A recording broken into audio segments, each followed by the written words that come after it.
Hello my beautiful people, welcome back to my channel. My name is Mayra and today we are going to be reacting to creepypastas.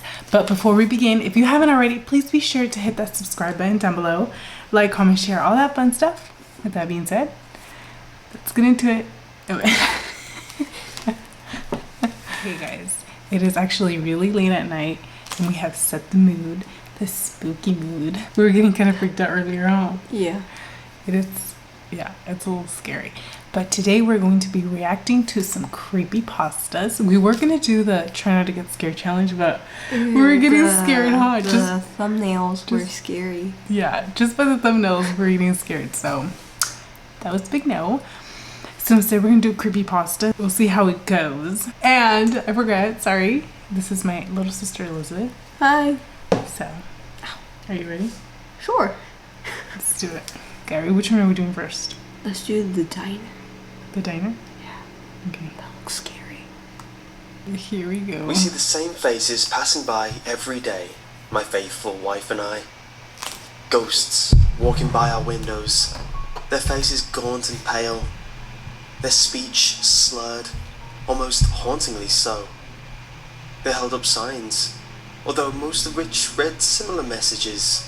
Will work for food, feed me, spare change.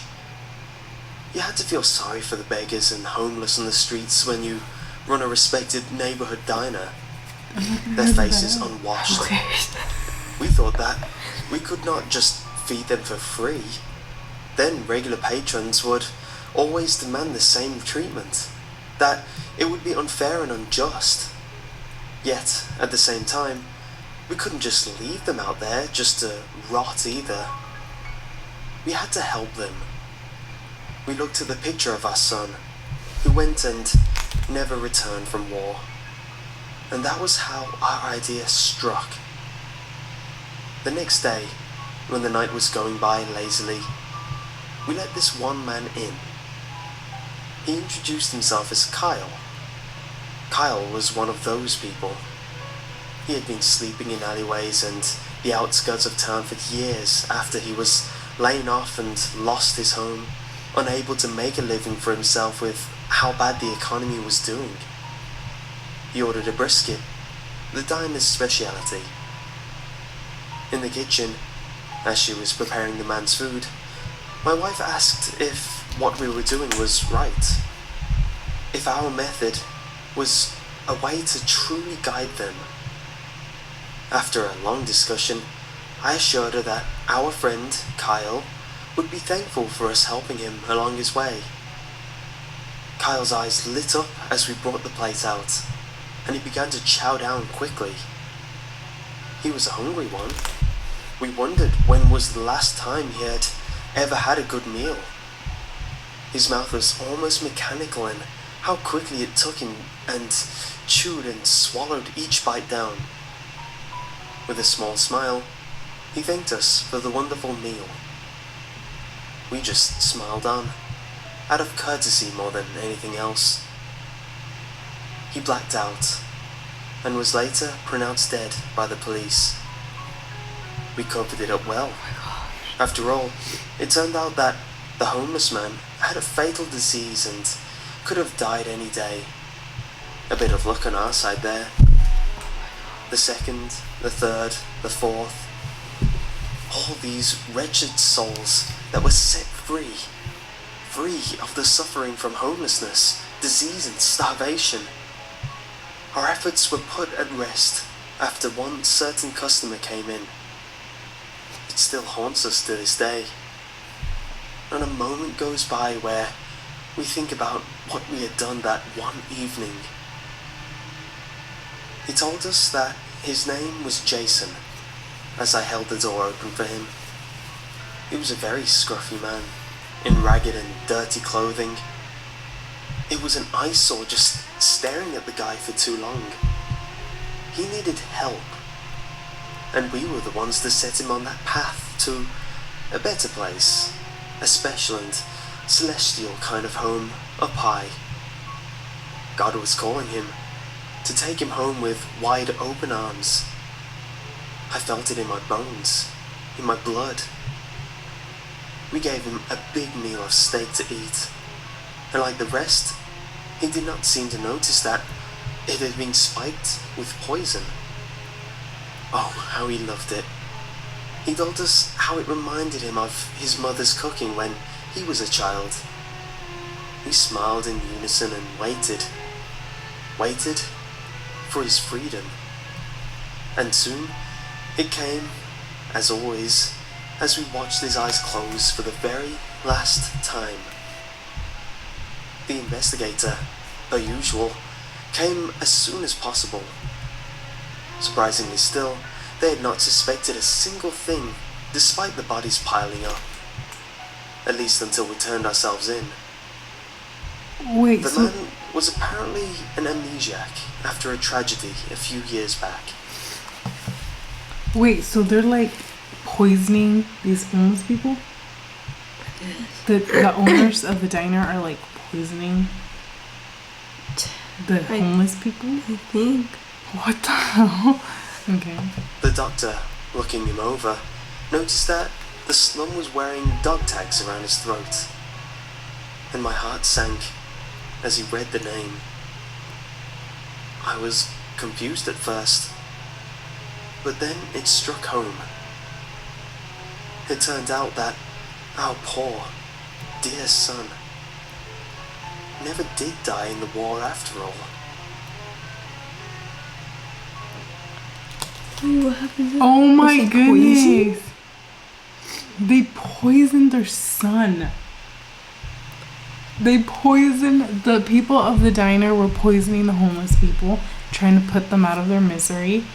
And they had a son that went to war, but he never came back. They thought he had died. And they poisoned him. They killed their own son. That wasn't scary. That was just more sad. What was that? Oh my goodness. Which one do we do next? I want something scary. This I one. have something to tell you. Okay, we're gonna do this one called. Oh, and the last one was called The Diner. And this one is called I Have Something to Tell You. I have something to tell you. What? I have a running nose. Elizabeth is sick, guys, so please don't mind her alone. I have to tell you something. Sorry, I need to tell you something. A secret. About a place where I live. Just around the corner, actually.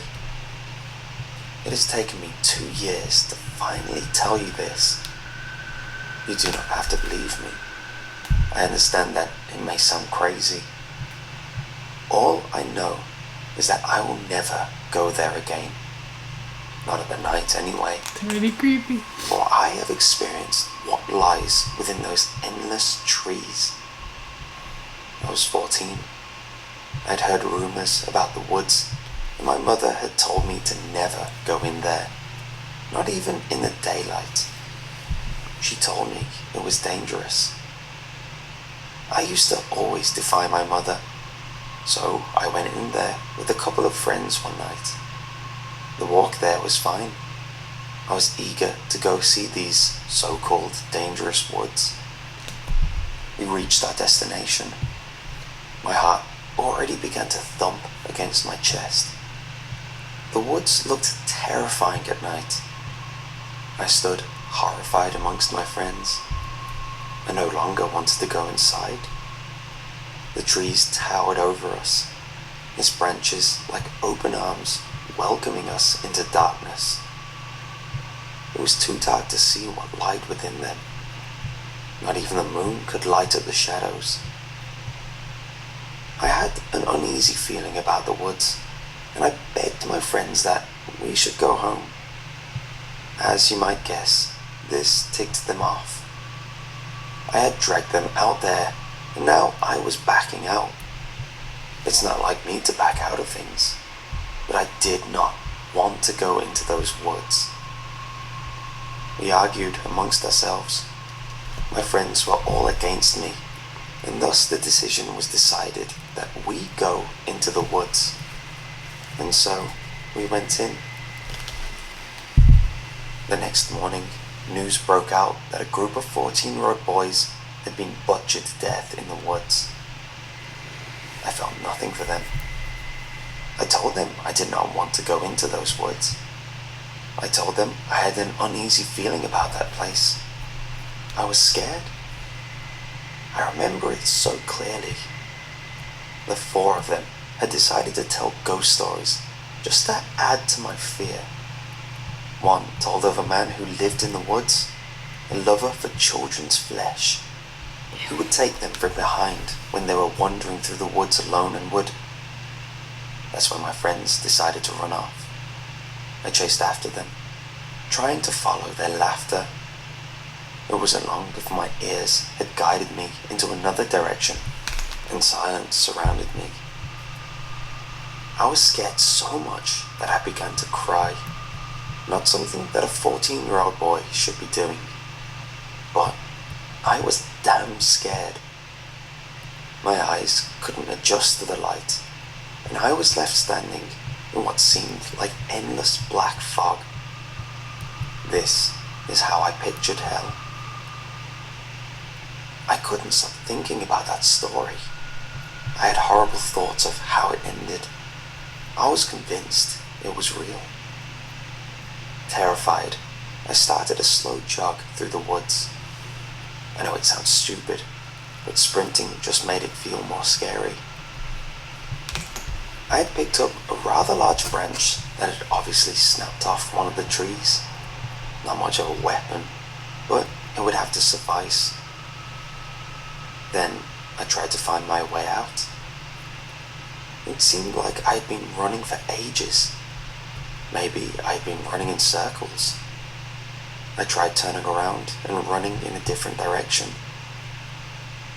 After maybe a few hours of running, I saw a light through the trees. A street light. I gave a sigh of relief and sprinted towards the light when something grabbed hold of my shoulder. My heart stopped. I stopped breathing. My eyes were glued to the light. So close. I let out a tear. It laughed. Then 3 other laughs followed it. It was my friends. They continued to laugh and started to jeer. Out of pure anger, fear, and humiliation, I gripped onto the broken tree branch and beat all 4 of them to death. I could not see their blood, but I could smell it. I smiled. Oh my gosh, So- he killed them. He kills his friends? Yes. Oh my god. Yes, so he didn't want to go into the woods, But they made him. but they made him. because He wanted to go. No, they wanted to go. He didn't want to go into the woods. I thought But- he wanted to go. No, he didn't want to go into the woods. His mom told him don't go into the woods. But then So he wanted to go to the woods. no, but he then- didn't. You No, never. He when they didn't. when they were already there, he like wussed out and didn't want to go in deeper. I must have hurt them. Point is that the next morning they found the boys dead, and it was him. That killed them. He had killed his friends. He beat them to With a death. stick. Was it a stick? Yes, there's something like he beat them with a branch or something. Oh my goodness. That's scary. I'm not gonna hang Wow. out with my friends. Okay, well that was not what we were expecting, huh? Not at all. No, it wasn't very scary, but those stories were a little. A little creepy. One was creepy and one was sad, Yeah. right? Well, I hope you guys enjoyed today's video. Please don't forget to subscribe down below. Like, comment, share, all that fun stuff. Please stay safe out there. Do not go into the woods or diners where they secretly you. poison you.